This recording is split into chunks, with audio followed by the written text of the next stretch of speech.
change the world? Start off by making your bed. If you make your bed every morning, you will have accomplished the first task of the day. It will give you a small sense of pride, and it will encourage you to do another task, and another, and another. And by the end of the day, that one task completed will have turned into many tasks completed. Making your bed will also reinforce the fact that the little things in life matter. If you can't do the little things right, you'll never be able to do the big things right. And if by chance you have a miserable day, you will come home to a bed that is made, that you made. And a made bed gives you encouragement that tomorrow will be better. To pass SEAL training, there are a series of long swims that must be completed. One is the night swim. Before the swim, the instructors joyfully brief the students on all the species of sharks that inhabit the waters off San Clemente. They assure you, however, that no student has ever been eaten by a shark, at least not that they can remember. But you are also taught that if a shark begins to circle your position, stand your ground. Do not swim away. Do not act afraid. And if the shark, hungry for a midnight snack, darts towards you, then summons up all your strength and punch him in the snout, and he will turn and swim away. There are a lot of sharks in the world. If you hope to complete the swim, you will have to deal with them. So if you want to change the world, don't back down from the sharks. Over a few weeks of difficult training, my SEAL class, which started with 150 men, was down to just 42. There were now 6 boat crews of 7 men each. I was in the boat with the tall guys, but the best boat crew we had was made up of the little guys, the Munchkin crew, we called them. No one was over 5'5". The Munchkin boat crew had 1 American Indian, 1 African American, 1 Polish American, 1 Greek American, 1 Italian American, and 2 tough kids from the Midwest. They out-paddled, outran, and outswam all the other boat crews. The big men in the other boat crews would always make good-natured fun of the tiny little flippers the Munchkins put on their tiny little feet prior to every swim.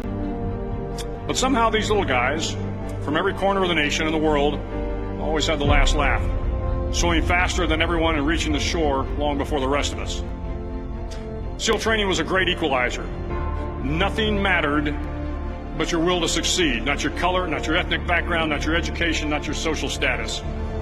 If you want to change the world, measure a person by the size of their heart, not by the size of their flippers. The 9th week of training is referred to as Hell Week. It is 6 days of no sleep, constant physical and mental harassment, and 1 special day at the Mud Flats. The Mud Flats are an area between San Diego and Tijuana where the water runs off and creates the Tijuana Sloughs, a swampy patch of terrain where the mud will engulf you. It is on Wednesday of Hell Week that you paddle down to the Mud Flats and spend the next 15 hours trying to survive this freezing cold, the howling wind, and the incessant pressure to quit from the instructors. As the sun began to set that Wednesday evening, my training class, having committed some egregious infraction to rules, was ordered into the mud. The mud consumed each man till there was nothing visible but our heads. The instructors told us we could leave the mud if only 5 men would quit.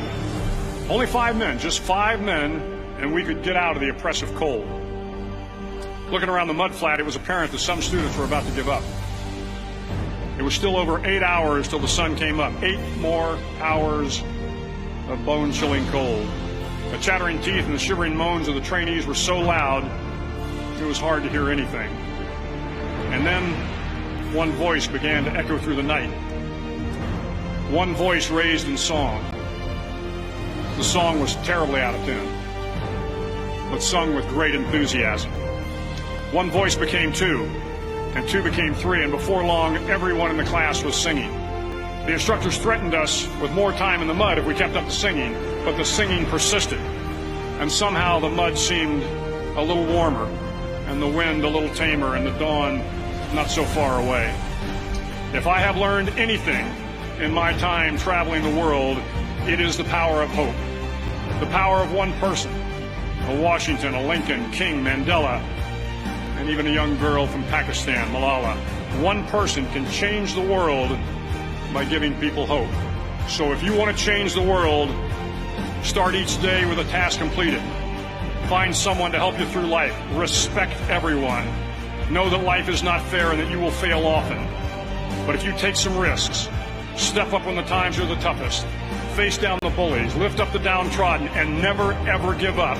If you do these things, the next generation and the generations that follow will live in a world far better than the one we have today.